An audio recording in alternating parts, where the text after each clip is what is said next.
ഹരേ കൃഷ്ണ.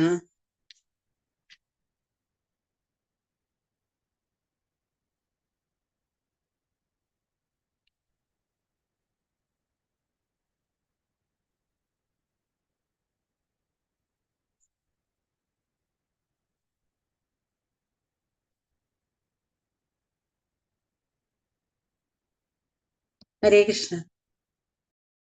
കേൾക്കണ്ടല്ലോ മാതാജി?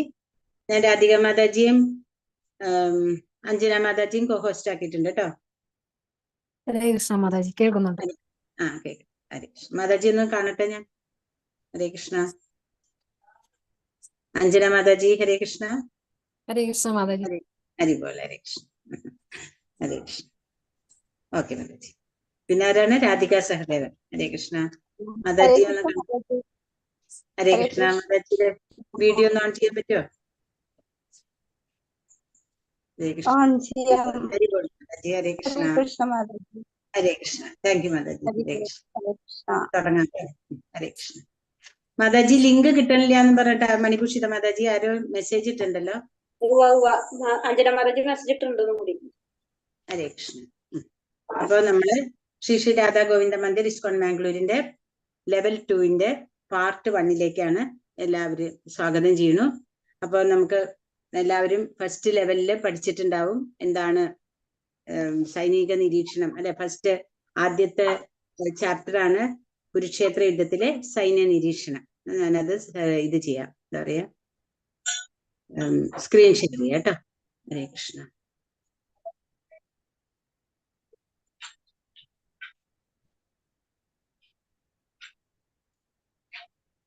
കാണാൻ പറ്റുന്നുണ്ടല്ലോ അല്ലെ മാതാജി? ഹരേ കൃഷ്ണ.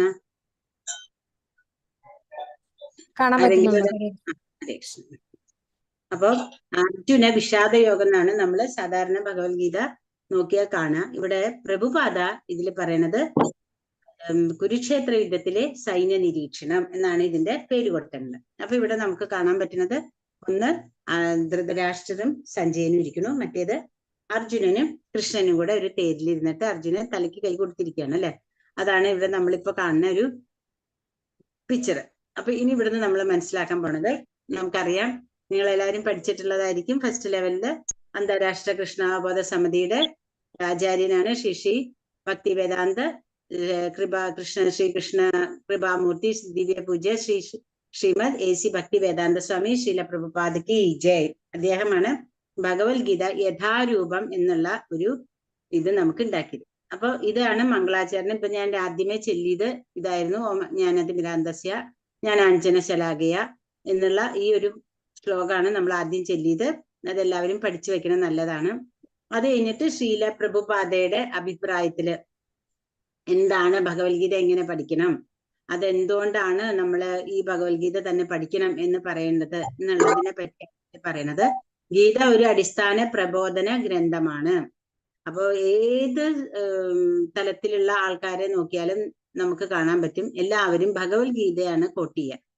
ഭഗവത്ഗീതയിൽ അത് പറഞ്ഞിട്ടുണ്ട്, ഭഗവത്ഗീതയിൽ ഇങ്ങനെ പറഞ്ഞു. എന്ത് ഫേമസ് ആവാൻ നോക്കിയാലും ആൾക്കാർ ഭൗതികതയിലുള്ളവരാണെങ്കിലും ആത്മീയതയിലുള്ളവരാണെങ്കിലും എല്ലാവരും ഭഗവത്ഗീത അടിസ്ഥാനപ്പെടുത്തിയാണ് ഓരോന്ന് പറയണത് അല്ലെ.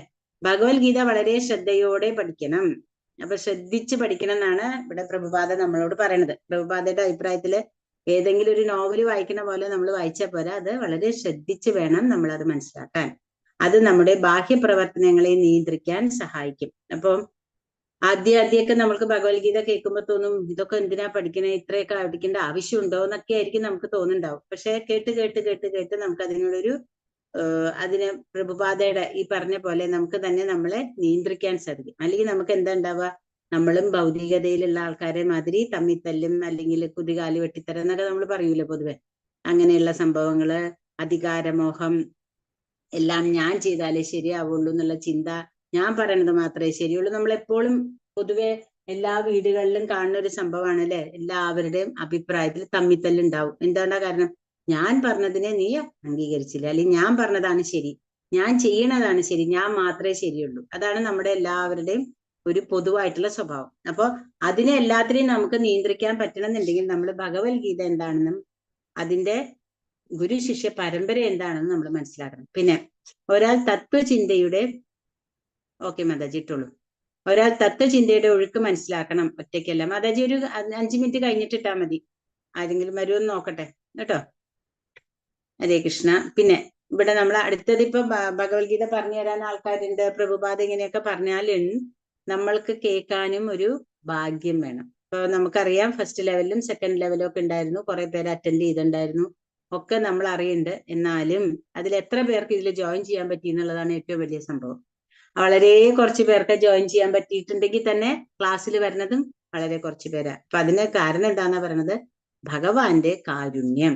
ഭഗവാന്റെ കാരുണ്യം ഇല്ലാണ്ട് നമ്മൾക്കൊന്നും ചെയ്യാൻ സാധിക്കില്ല.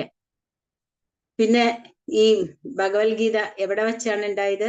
മഹാഭാരത യുദ്ധസമയത്താണ് ഭഗവത്ഗീത ഭഗവാൻ അർജുനന് പറഞ്ഞു കൊടുക്കുന്നത്. എന്തുകൊണ്ടാ അർജുനന് ഭഗവത്ഗീത ഭഗവാൻ പറഞ്ഞു കൊടുക്കാൻ കാരണം? ഭഗവാൻ പറഞ്ഞു കൊടുത്തത് എന്തുകൊണ്ടാണ്? ഭഗവത്ഗീത ഭഗവാന് അർജുനന് പറഞ്ഞു കൊടുക്കേണ്ട വന്നു. കാരണം അർജുനന് അത് യുദ്ധം ചെയ്യാനായിട്ട് ഇഷ്ടമില്ല. അപ്പൊ നമുക്ക് ഇഷ്ടമില്ലാത്തൊരു കാര്യം നമ്മൾ പല എക്സ്ക്യൂസസ് പറയാറുണ്ട്. ഇവിടെ അർജുനന് അത് തന്നെയാ ചെയ്തത്. അർജുനന്റെ സ്വന്തക്കാര് അതാണ്. ഇപ്പൊ നമ്മൾക്ക് എല്ലാവർക്കും സെൽഫായിട്ട് ചിലവർ വിചാരിക്കേണ്ടത് എന്റെ കാര്യങ്ങൾ നടക്കണം, അതുകൊണ്ട് എന്റെ ഇഷ്ടത്തിന് നടക്കണം, അങ്ങനെ വിചാരിക്കുമ്പോൾ ചിലവരെന്താ വിചാരിക്കുക? എന്റെ ബന്ധുക്കളെ എനിക്കൊന്നും ചെയ്യാൻ പറ്റില്ല, ഞാനാണ് അവരെല്ലാം നിയന്ത്രിക്കുന്നത്, ഞാനില്ലെങ്കിൽ അങ്ങനെ അല്ലെ നമ്മൾ നേരത്തെ പറഞ്ഞ പോലെ. അപ്പൊ അർജുനന് ഇവിടെ അതാ തോന്നിയത്, എന്റെ ബന്ധുക്കളാണ് ഈ ചുറ്റും നിൽക്കണേ കൃഷ്ണ, അപ്പൊ എനിക്ക് അവരെ ഒന്നും കൊല്ലാൻ പറ്റില്ല എന്ന് പറഞ്ഞ അർജുനൻ യുദ്ധം ചെയ്യില്ല എന്നുള്ള ഒരു മട്ടില് വരെയാണ്. പിന്നെ ജീവാത്മാവിനോടുള്ള അനുകമ്പയാൽ ഭഗവാൻ കൃഷ്ണൻ ഗീത പറയുന്നു. അപ്പൊ ഇവിടെ എന്താ പറയണത്? അർജുനനെ മുൻനിർത്തിയിട്ട് ജീവാത്മാക്കളോടുള്ള കരുണയാൽ എന്നാണ് ഇവിടെ ഭഗവാൻ പറഞ്ഞത് അല്ലെ. അപ്പോ ഓരോ ജീവാത്മാവും ഭഗവാനെ പറ്റി മനസ്സിലാക്കിയിട്ട് ഭഗവത് സേവനത്തിലേക്ക് ഉയരണമെന്നുണ്ടെങ്കിൽ എന്താണ് ഭഗവാൻ പറഞ്ഞത്, അല്ലെങ്കിൽ എന്താണ് നമ്മൾ ചെയ്യേണ്ടത്, അല്ലെങ്കിൽ നമ്മൾ എന്താണ് അറിയേണ്ടത്, ഈ കാര്യങ്ങൾ നമ്മളെ അറിയിക്കാൻ വേണ്ടിയിട്ടും കൂടിയാണ് ഭഗവാൻ അർജുനനെ മുൻനിർത്തി ഇവിടെ ഭഗവത്ഗീത പറഞ്ഞു തരുന്നത്. ഒറ്റ മിനിറ്റ് ഞാനിപ്പോ വരാം. ഹരേ കൃഷ്ണ.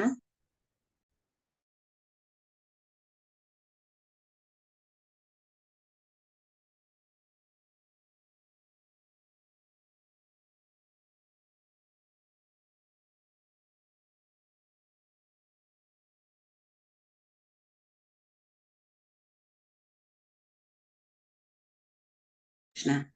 ഇവിടെ അടുത്തത് നമ്മൾ ഇവിടെ കാണുന്നത് കുരുവംശമാണ്. കുരുവംശം എങ്ങനെയാണ് ആരംഭിച്ചതെന്നാണ് ഇവിടെ കാണിക്കുന്നത്.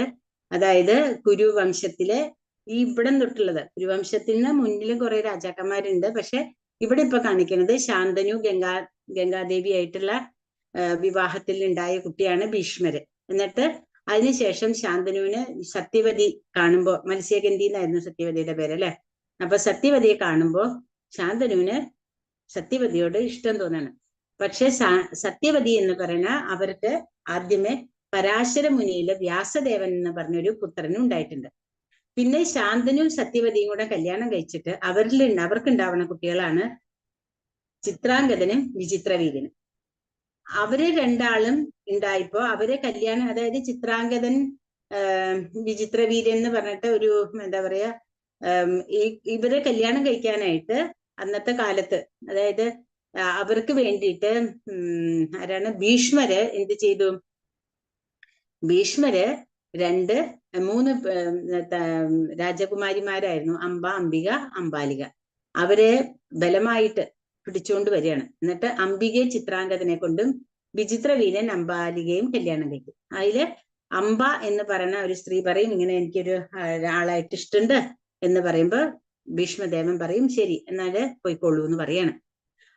പക്ഷെ ഇവരെ കല്യാണം കഴിപ്പിച്ചു എന്നല്ലാണ്ട് ഇവര് രണ്ടാളും, ഒരാള് സുഖമില്ലാത്ത ഒരാളായിരുന്നു, മറ്റേ ആളുടെ പേരിൽ ഒരു ഗന്ധർവൻ ഉണ്ട് എന്ന് പറഞ്ഞിട്ട് ആ ആള് മരണപ്പെട്ടു. അങ്ങനെ ഇരിക്കുന്ന സമയത്ത് ഇത് എന്താ പറയാ, പരമ്പര ഇല്ലാണ്ടാവൂലോ, വംശം ഇല്ലാണ്ടാവൂലോ. അപ്പോ ആരാണ് സത്യവതി വന്നിട്ട് ഭീഷ്മരോട് ഇവരെ കല്യാണം കഴിക്കും പറയുമ്പോ ഭീഷ്മര് പറയും പറ്റില്ല, ഞാൻ ഇത് എന്താ പറയാ ഭീഷ്മ ശപഥം എടുത്തിട്ടുള്ളതാണ്, ഞാൻ കല്യാണം കഴിക്കില്ല എന്നുള്ളത് എന്ന് പറയുമ്പോ സത്യവതിയുടെ മകനായ വ്യാസദേവനോട് പറയും. അങ്ങനെ വ്യാസദേവനിൽ നിന്ന് ഈ അംബികയ്ക്ക് ഉണ്ടാവണ കുട്ടിയാണ് ആരാണ്? ധൃതരാഷ്ട്രരും. അംബാലിയയ്ക്ക് പാണ്ഡു എന്നുള്ള ഒരു കുട്ടി ഉണ്ടാവും. ഒരു ദാസിപുത്രനായിട്ട് വിതുരരും ഉണ്ടാവും. പിന്നെ ധൃതരാഷ്ട്രരെ കല്യാണം കഴിക്കുന്നത് ആരെയാണ്? ഗാന്ധാരി. ഗാന്ധാരിയുടെ സഹോദരനാണ് ശകുനി. ഇവിടെ തൊട്ട് നമുക്ക് വളരെ ക്ലിയർ ആയിട്ട് എല്ലാവർക്കും അറിയണ്ടാവും. എന്നിട്ട് ധൃതരാഷ്ട്രരുടെ മക്കളാണ് ദുര്യോധനൻ, ദുശ്ശള, ദുശാസനൻ. അങ്ങനെ 98 ആൺമക്കളും ഒരു മകളുമാണ് ദുശ്ശള എന്ന് പറഞ്ഞിട്ടുണ്ടാവുന്നത്. പാണ്ഡു രണ്ടുപേരെ കല്യാണം കഴിച്ചിട്ട്, ഒന്ന് മാദ്രിയും പിന്നെ ഒന്ന് കുന്തിദേവി. കുന്തിദേവിയിലാണ് അർജുനനും യുധിഷ്ഠിരനും സഹദേവനും ഈ കുന്തിക്കാണ് ഉണ്ടാവുന്നത്. സോറി, അർജുനനും ഭീഷ്മരും യുധിഷ്ഠിരനും. മാദ്രിക്ക് നകുലനും സഹദേവനും ആവും. പക്ഷെ കുന്തിക്ക് പാണ്ഡുവിനെ കല്യാണം കഴിക്കുന്നതിന് മുമ്പ് തന്നെ ഉണ്ടാവുന്ന ഒരു കുട്ടിയാണ് കർണൻ. അത് കഴിഞ്ഞിട്ട് ഈ അർജുനൻ ഇവര് ഇതിലൊക്കെ പോവുമല്ലോ, എന്താ പറയാ, അരക്കില്ലത്തില് ഇവരെ കൊണ്ടുപോയിട്ടിട്ട് പിന്നെ അവിടെ നിന്ന് അവര് എന്താണ് പ്രച്ഛന്ന വേഷനായിട്ട് ദ്രൗപദിയുടെ കല്യാണത്തിന്, പാഞ്ചാലിയുടെ കല്യാണത്തിന് അവിടെ ചെന്നിട്ട് ദ്രൗപദി അവിടെ ഒരു ഇതുണ്ടാവുമല്ലോ, എന്താ പറയാ, ഒരു ചക്രത്തില് തിരിയണ ഒരു പക്ഷിയുണ്ട്. അപ്പൊ ആ പക്ഷിയുടെ കണ്ണില് അമ്പ് ചെയ്യണം വെള്ളത്തിൽ നോക്കിയിട്ട്. അപ്പൊ അത് ചെയ്ത് അർജുനനാണ്. അങ്ങനെ അർജുനൻ ദ്രൗപദിയെ കല്യാണം കഴിച്ച് വീട്ടിൽ കൊണ്ടുവരുമ്പോ അമ്മ പറഞ്ഞാണ് നിങ്ങൾ എല്ലാവരും ഒരുക്കൂന്ന് പറയുന്നു. അങ്ങനെയാണ് അവർ 5 പേരും ദ്രൗപദിയെ കല്യാണം കഴിക്കാണ്. ഇത് കൂടാണ്ട് അർജുനൻ ഭഗവാന്റെ സഹോദരിയായ സുഭദ്രാദേവിയും കല്യാണം കഴിക്കുന്നുണ്ട്. അതിലുണ്ടാവുന്ന കുട്ടിയാണ് അഭിമന്യു. ആ അഭിമന്യുവും ഉത്തരയും കൂടെ കല്യാണം കഴിച്ചിട്ടുണ്ടാവുന്ന കുട്ടിയാണ് പരീക്ഷിത്ത് മഹാരാജാവ്. പരീക്ഷിത്ത് മഹാരാജാവിന്റെ മകനാണ് ജനമേജയൻ. പിന്നെ ഇവിടെ സുഭദ്രയുടെ സഹോദരന്മാരാരൊക്കെയാണ്? കൃഷ്ണനും ബലരാമനും. അപ്പൊ ഇതാണ് മഹാഭാരത യുദ്ധത്തിന്റെ ഒരു ചെറിയ, അതിന്റെ തുടക്കത്തിലുള്ള ചെറിയതായിട്ടുള്ള ഒരു നമ്മൾ മനസ്സിലാക്കേണ്ട സംഗതി. അപ്പൊ ഈ മഹാഭാരത യുദ്ധം ഉണ്ടായത് എവിടെയാണ് ഉണ്ടായത്? ആരൊക്കെ തമ്മിലാണ്? പാണ്ഡുപുത്രന്മാരും ധൃതരാഷ്ട്രപുത്രന്മാരും. അപ്പൊ ഇവിടെ ഭീഷ്മര് എന്ന് പറയുന്നത് ഇവരുടെ എല്ലാവരുടെയും മുത്തച്ഛന്റെ സ്ഥാനത്താണ്. അപ്പൊ അങ്ങനെയുള്ള മുത്തച്ഛനും കൂടെ അല്ല, മുതുമുത്തച്ഛന്റെ സ്ഥാനത്താണ് അല്ലെ. അങ്ങനെയുള്ള ആ ഭീഷ്മദേവൻ മറ്റേ സൈഡിൽ നിൽക്കുമ്പോഴാണ് അർജുനന് ആ ഒരു ചിന്ത വരുന്നത്, എനിക്ക് ഇവരെയൊന്നും കൊല്ലാൻ സാധിക്കില്ല. അങ്ങനെ ഭഗവത്ഗീതയുടെ ആരംഭം വരാൻ കാരണം എന്താണ്? അർജുനന്റെ വിഷാദം അല്ലെ, അർജുനന് അത് കണ്ടിട്ടുള്ള വിഷമം. അങ്ങനെ ഇരിക്കുമ്പോ അങ്ങനെയാണ് നമ്മൾ ഇപ്പോ ഈ ഒരു സിറ്റുവേഷൻ വന്നിട്ടുള്ളത്. ഇനി ഇവിടെ പറയുന്നത് ഭഗവത്ഗീതയുടെ വിഭാഗങ്ങൾ എന്തൊക്കെയാ, എത്രയൊക്കെ നിങ്ങൾ എല്ലാവരും ഇത് പഠിച്ചിട്ടുണ്ടാവും. ഭഗവത്ഗീതയുടെ വിഭാഗങ്ങൾ ഏതൊക്കെയാണെന്ന് എല്ലാവർക്കും അറിയാം അല്ലെ. 3 ഭാഗങ്ങളായിട്ട് ഭഗവത്ഗീത തിരിച്ചിട്ടുണ്ട്: കർമ്മയോഗം, ഭക്തിയോഗം, ജ്ഞാനയോഗം. അപ്പൊ കർമ്മയോഗം എന്ന് പറയുന്നത് ആദ്യത്തെ 6 അധ്യായം, അത് കഴിഞ്ഞ് 7 തൊട്ട് 12 വരെ ഭക്തിയോഗം, പിന്നെ ജ്ഞാനയോഗം എന്ന് പറയുന്നത് 13 തൊട്ട് 18 വരെ. എല്ലാവർക്കും അറിയായിരിക്കും. എത്ര അധ്യായങ്ങളാണ് ഭഗവത്ഗീതയിലുള്ളത്? 18 അധ്യായം അല്ലെ. ഈ 18 അധ്യായത്തിനെ 3 ആയിട്ട് ഭാഗിച്ചിട്ടുണ്ട് ഇവിടെ. പിന്നെ ആചാര്യന്മാർ ഭക്തിയോഗ ശ്രീമദ് ഭഗവത്ഗീതയുടെ മധ്യത്തിലായതിന്റെ കാരണം പറഞ്ഞിരിക്കുന്നു. അവ താഴെ കൊടുത്തിരിക്കുന്നു. എന്തുകൊണ്ടാണ് ഭക്തിയോഗം നടുവിൽ വെച്ചത്? ഇപ്പൊ നമ്മള് സാൻഡ്വിച്ച് ഒക്കെ ഉണ്ടാക്കുമ്പോൾ സാൻഡ്വിച്ചിന്റെ നടുവിലാണ് ബട്ടർ എല്ലാം പരട്ടി, അല്ലെങ്കിൽ എന്താ പറയാ ക്രീം, അല്ലെ പിന്നെന്താണ് ചീസ്, ജാം, ഇതൊക്കെ നമ്മൾ പരട്ടുന്നത് 2 ബ്രെഡിന്റെ ഇടയിലാണ് അല്ലെ. അത് പെട്ടെന്ന് നമുക്ക് ആർക്കും കാണാൻ പറ്റില്ല, പക്ഷെ അതിനാണ് ടേസ്റ്റ് കൂടുതൽ. അപ്പൊ അതുപോലെ തന്നെ ഭക്തി എന്ന് പറയുന്നത് വളരെ രഹസ്യമാണ്. രഹസ്യം എന്തുകൊണ്ടാണ് രഹസ്യമാണത്? അങ്ങനെ എല്ലാവർക്കും അത് എടുക്കാൻ സാധിക്കില്ല. അപ്പൊ ഭക്തിയാണ് എല്ലാ ഗ്രന്ഥങ്ങളുടെയും സാരാംശം. അപ്പൊ എല്ലാ ഗ്രന്ഥങ്ങളുടെയും സാരാംശം ഭക്തിയാണ് എന്ന് പറയുന്നതിന്റെ ഉദ്ദേശം എന്താന്ന് വെച്ചാൽ, ഭക്തിയിൽ കൂടെ മാത്രമേ നമുക്ക് ഭഗവാനെ മനസ്സിലാക്കാൻ സാധിക്കുള്ളൂ. ഭക്തിയില്ലാതെ കർമ്മയോഗവും ജ്ഞാനയോഗവും ജീവനില്ല. അപ്പം എല്ലാത്തിന്റെയും അടിസ്ഥാനം എന്ന് പറയുന്നത് ഭക്തിയോഗമാണ്. ഈ ഭക്തിയോഗം ഇല്ലാണ്ട് നമുക്ക് ഒരു കാരണവശാലും ഈ എത്ര ജ്ഞാനം ഉണ്ടായിട്ടും കാര്യമില്ല, എത്ര കർമ്മം ചെയ്തിട്ടും കാര്യമില്ല. ഇതൊന്നും ഒരിക്കലും ഭക്തി ഇല്ലാണ്ട് നമുക്ക് മനസ്സിലാക്കാൻ സാധിക്കില്ല. പിന്നെ പൊതുവെ മനുഷ്യൻ അടുപ്പത്തിലാകാതെ രഹസ്യമായ കാര്യങ്ങൾ വെളിപ്പെടുത്താറില്ല. അതുകൊണ്ട് ബഹുമാനാർത്ഥം ഭക്തി മധ്യത്തിൽ കൊടുത്തിരിക്കുന്നു. അപ്പൊ ഭക്തി മധ്യത്തിൽ കൊടുത്തിരിക്കാനുള്ള വേറൊരു കാരണമാണ്, നമ്മളിപ്പോ നമ്മളെ പ്രിയപ്പെട്ടവരോട് മാത്രമേ നമ്മുടെ മനസ്സിലുള്ള കാര്യങ്ങളെല്ലാം പറയുള്ളൂ. കാരണം എന്താന്ന് വെച്ചിട്ടുണ്ടെങ്കിൽ, അല്ലെങ്കിൽ അത് എല്ലാവരും കൂടെ അറിഞ്ഞു കഴിഞ്ഞാൽ നമുക്കത് ബുദ്ധിമുട്ടാവും അല്ലെ. അപ്പൊ നമ്മൾ എന്ത് ചെയ്യും? അത്രയും വേണ്ടപ്പെട്ടവരോട് മാത്രമേ നമ്മൾ നമ്മുടെ എല്ലാ കാര്യങ്ങളും പറഞ്ഞു കൊടുക്കുള്ളൂ. അപ്പൊ അതേപോലെ തന്നെ ഇവിടെ പറയുന്നു, ഭക്തി നടുവിൽ വയ്ക്കാൻ വേറൊരു കാരണം, അത് ഏറ്റവും പ്രാധാന്യമുള്ളതാണ്. അതുകൊണ്ടാണ് അത്ര അത് നടുവിൽ വെച്ചിട്ടുള്ളത്. പിന്നെ എന്താ പറയണത്? ഏറ്റവും പ്രാധാന്യമുള്ളതിനാൽ ഭക്തി മധ്യത്തിൽ കൊടുത്തിരിക്കുന്നു. ഉദാഹരണം, തന്റെ സൈന്യത്തോടൊപ്പം യാത്ര ചെയ്യുന്ന രാജാവ് മധ്യത്തിലാണ്, അദ്ദേഹം സുരക്ഷിതനാണ്. അപ്പൊ ഒരു സൈന്യത്തിൽ എപ്പോഴും ഒരു രാജാവ് ഉണ്ടെങ്കിൽ മാത്രമേ പ്രജകളെ രക്ഷിക്കാൻ പറ്റുള്ളൂ. ഒരു യുദ്ധത്തിൽ ഒരു രാജാവ് തോറ്റാൽ ആ പ്രജ മുഴുവനെ തോറ്റതിന് തുല്യമാണ്. അതുകൊണ്ട് രാജാവിനെ എപ്പോഴും പ്രൊട്ടക്ട് ചെയ്തിട്ടാണ് നമ്മൾ ആ സൈന്യം കൊണ്ട് പോവുക. അപ്പൊ അതേപോലെ തന്നെയാണ് പറയണത്, രാജാവിനെ മധ്യത്തിലാണ് ഇരുത്താന്ന്. ഇനി ഇവിടെ നമ്മളെ കാണുന്നത് ശ്രീല ബലദേവ് വിദ്യാഭൂഷൺ, ശ്രീല വിശ്വനാഥ് ചക്രവർത്തി ഠാക്കൂർ, പിന്നെ ശ്രീല ശ്രീധര സ്വാമികള്, ശ്രീപാദ രാമാനുജാചാര്യര്. ശ്രീല പ്രഭുപാദരുടെ വ്യാഖ്യാനം താഴെ കൊടുത്തിരിക്കുന്ന വൈഷ്ണവരുടെ വ്യാഖ്യാനത്തിന് അടിസ്ഥാനമാക്കിയിട്ടുള്ളതാണ്. അപ്പൊ ഇവര് എല്ലാവരും, അതായത് ശ്രീല ബലദേവ് വിദ്യാഭൂഷണാണ് പ്രഭുപാദ ഈ ഗ്രന്ഥം തന്നെ സമർപ്പിച്ചിട്ടുള്ളത്. അപ്പൊ ഇവര് ഓരോരുത്തരും അത്രയും വിശേഷപ്പെട്ട വ്യക്തികളാണ്. അങ്ങനെയുള്ള അവരുടേതായിട്ടുള്ള ഗ്രന്ഥങ്ങളിൽ കൂടെ, അല്ലെങ്കിൽ അവരുടേതായിട്ടുള്ള ഭക്തി എന്താണെന്നുള്ള ആ ഒരു വിഷയത്തിൽ കൂടെയാണ് നമുക്ക് ഭഗവത്ഗീതയ്ക്ക് വേണ്ട എല്ലാ പോയിന്റ്സും പ്രഭുപാദ എടുത്തിട്ടുള്ളത്. ഇനി ഇവിടെ ഭഗവത്ഗീതയിലെ 700 ശ്ലോകങ്ങൾ എങ്ങനെയാണ് വിഭജനം എന്ന് പറയുന്നു. ഭഗവാൻ ശ്രീകൃഷ്ണൻ 547 ശ്ലോകങ്ങളാണ് ഇവിടെ പറയുന്നത്. 547. അർജുനൻ 84 ചോദ്യങ്ങളാണ് ചോദിക്കുന്നത്. സഞ്ജയൻ 41 ചോദ്യവും, ധൃതരാഷ്ട്ര ഒരേ ഒരു ചോദ്യമേ ചോദിക്കുന്നുള്ളൂ. അപ്പൊ ആ ധൃതരാഷ്ട്ര ചോദ്യത്തിൽ കൂടിയാണ് ഭഗവത്ഗീത മുന്നോട്ട് പോകുന്നത്. പിന്നെ ഇവിടെ പറയാണ്, ആദ്യത്തെ അധ്യായം 1 വിഭാഗങ്ങള്, യുദ്ധത്തിനായിട്ടുള്ള തയ്യാറെടുപ്പുകൾ, ആമുഖം. പിന്നെന്താ, 1 തൊട്ട് 1:28 മുതൽ 1:46 വരെ അർജുനന്റെ സംശയങ്ങൾ. അപ്പൊ ശ്ലോകം 1 തൊട്ട് 27 വരെ യുദ്ധത്തിന് ഉള്ള തയ്യാറെടുപ്പുകളാണ്. അപ്പൊ എന്തൊക്കെയാണ് അവിടെ നടക്കണതെന്ന് ഇനി നമുക്ക് നോക്കാം. 1 തൊട്ട് 27 വരെയുള്ള ശ്ലോകങ്ങളുടെ സംഗ്രഹം, അതായത് അതിന്റെ ചുരുക്കം പറയുന്നു. ആമുഖം എന്തൊക്കെയാണ് ചെയ്യണത്? പാണ്ഡവരുടെയും കുരുസൈനികരുടെയും ആപേക്ഷിക പോരാട്ട വീര്യത്തെ ദുര്യോധനൻ വിലയിരുത്തുന്നതിനെ കുറിച്ച് സഞ്ജയൻ ധൃതരാഷ്ട്ര രാജാവിനോട് പറഞ്ഞു. ഭീഷ്മരും കുരുസൈന്യവും ഉച്ചത്തിൽ ശംഖൂതി ദുര്യോധനന് സന്തോഷം നൽകി. മറുവശത്ത് കൃഷ്ണന്റെയും അർജുനന്റെയും അതീന്ദ്രിയ ശംഖ് മുഴങ്ങുന്നതും അതുപോലെ പാണ്ഡവ സൈന്യത്തിലെ മറ്റംഗങ്ങളെ ശംഖൂതുന്നതും ദുര്യോധനന്റെ ഹൃദയത്തെ തകർക്കുന്നു. കുരുവിനെ നിരീക്ഷിക്കാൻ 2 സൈന്യങ്ങൾക്കിടയിൽ തന്റെ രഥം വലിച്ചിടാൻ അർജുനൻ കൃഷ്ണനോട് അഭ്യർത്ഥിക്കുന്നു. ഇരുവശത്തുമുള്ള ബന്ധുക്കളെയും ഗുണകാംക്ഷികളെയും അർജുനൻ കാണുന്നു. ഇതാണ് നമ്മൾ ഇനിയിപ്പോ മനസ്സിലാക്കാൻ പോണത്. ഹരേ കൃഷ്ണ. കുരുക്ഷേത്ര യുദ്ധത്തിലെ സൈന്യ നിരീക്ഷണം ആദ്യത്തെ ശ്ലോകമാണ്. ആദ്യത്തെ ശ്ലോകത്തില് ധൃതരാഷ്ട്ര എന്താ ചെയ്യുന്നത്? ധൃതരാഷ്ട്രാണ് ആദ്യത്തെ ശ്ലോകം പറയുന്നത്. ഹരേ കൃഷ്ണ കൃഷ്ണ കൃഷ്ണ ഹരേ ഹരേ, ഹരേ രാമ രാമ രാമ ഹരേ ഹരേ. ഓം നമോ ഭഗവതേ വാസുദേവായ, ഓം നമോ ഭഗവതേ വാസുദേവായ, ഓം നമോ ഭഗവതേ വാസുദേവായ.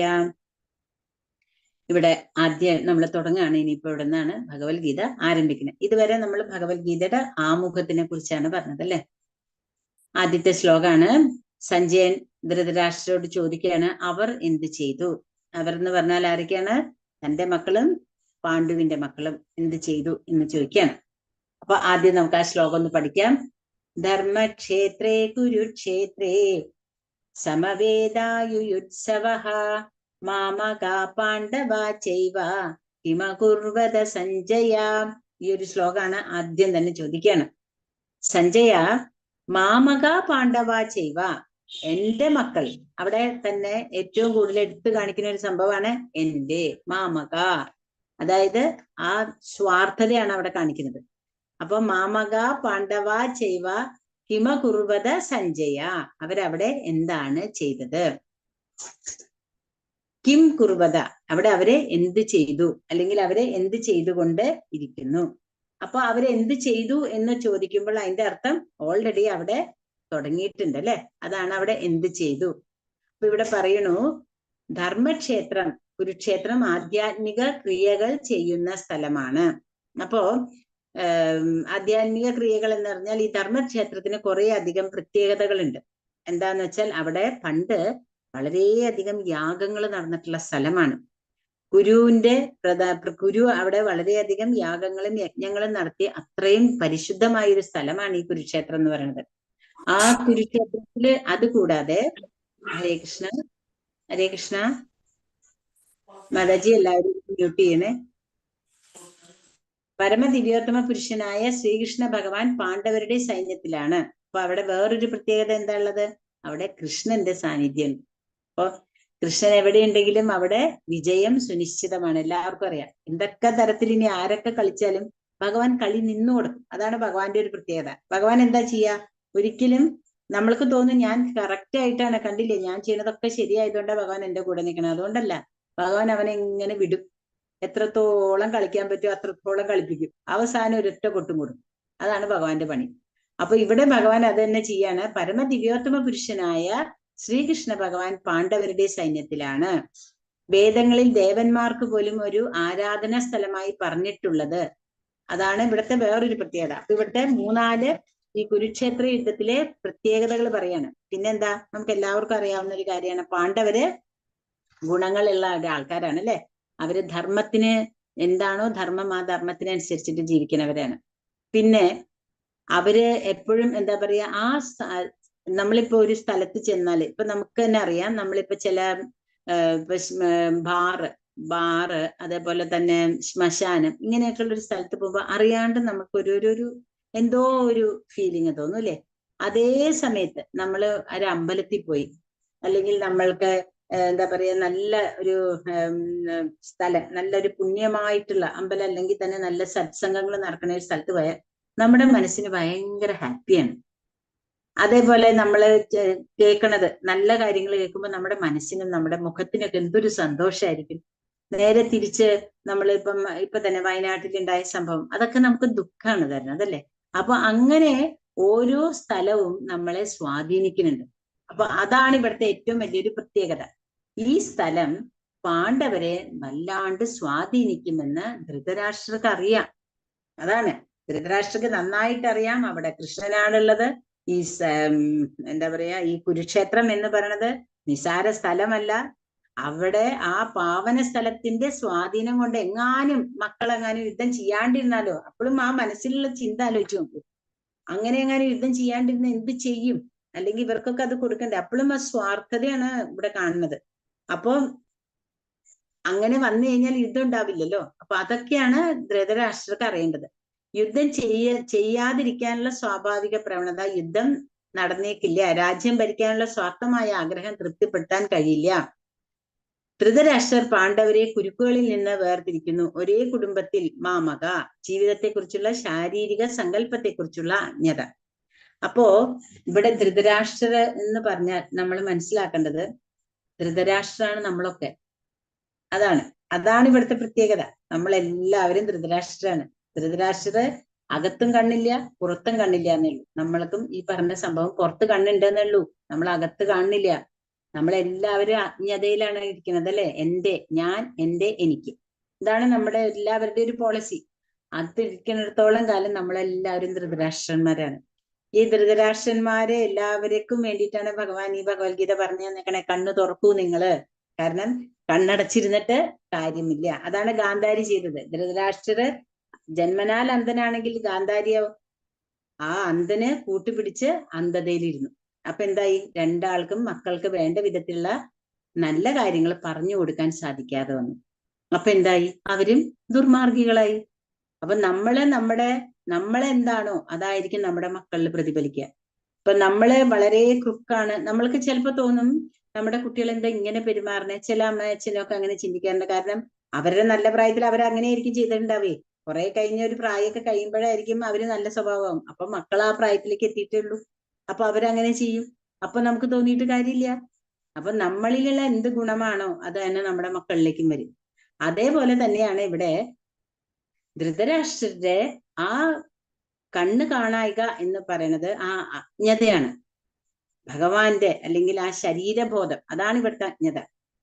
ഞാൻ എന്നുള്ള ആ ചിന്ത, ഞാൻ ഈ ശരീരമാണെന്നും ഈ ശരീരത്തിൽ ഇരിക്കുന്നിടത്തോളം കാലം എനിക്കും എൻ്റെ മക്കൾക്കും സുഖിക്കാനുള്ളതാണെന്നും അത് വേറൊരാൾക്ക് കൊടുക്കാൻ പറ്റില്ല എന്നുള്ള ആ ഒരു ചിന്തയായിരുന്നു ധൃതരാഷ്ട്രക്ക്. എന്നിട്ട് ഇവിടെ പറയുന്നത് എന്താ?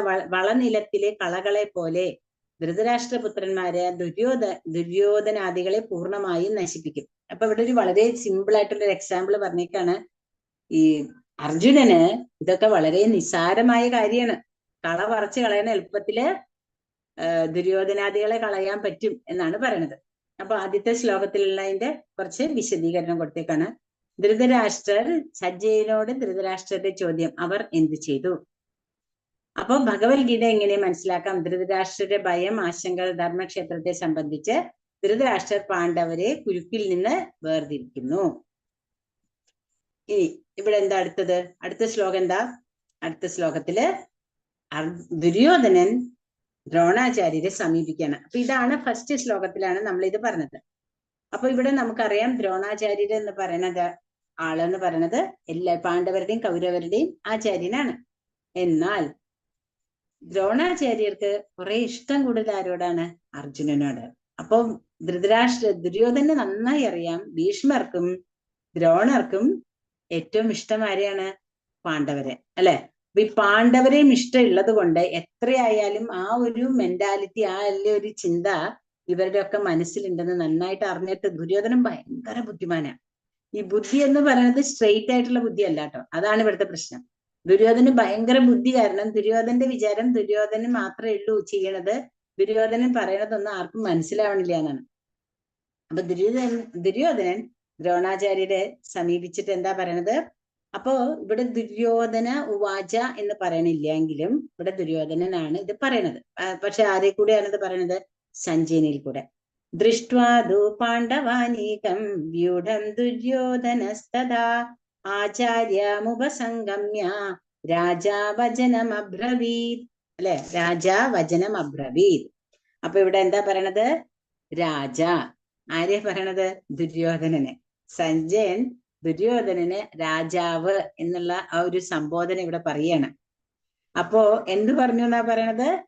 അല്ലയോ രാജാവേ, പാണ്ഡുപുത്രന്മാർ സജ്ജമാക്കിയ സൈന്യത്തെ കണ്ട് ദുര്യോധന മഹാരാജാവ് ആചാര്യന്റെ മുമ്പിൽ ചെന്ന് ഇങ്ങനെ പറഞ്ഞു. എന്താ പറഞ്ഞത്?